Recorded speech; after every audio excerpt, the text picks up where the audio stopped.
L'agriculture dans la Côte des Bars et le Barrois représente 80% de l'activité. Dans sa démarche de territorialisation, la Chambre d'agriculture de l'Aube a ouvert une agence à Bar-sur-Seine il y a 2 ans, une agence qui répond à plusieurs besoins. Les problématiques d'éloignement, les problématiques de parking, c'est quelques freins. Ici, on est au cœur du territoire et on avait vraiment ce besoin d'avoir des lieux aussi corrects pour nos salariés pour travailler. On fait des formations sur le Bar-sur-Aubois, donc en fait on est en proximité.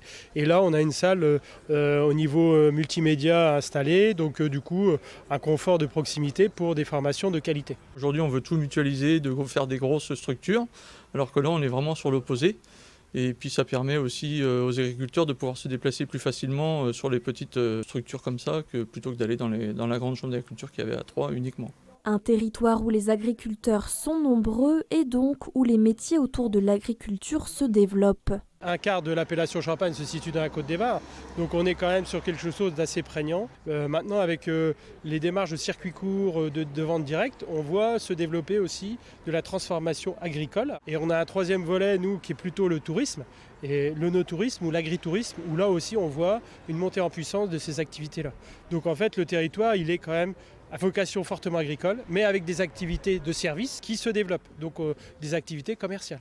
Les agriculteurs étaient invités à découvrir les locaux, une visite alimentée par des ateliers d'échange autour d'enjeux économiques et sociétaux du monde agricole. Au cœur des sujets, le carbone, le photovoltaïque et la transmission.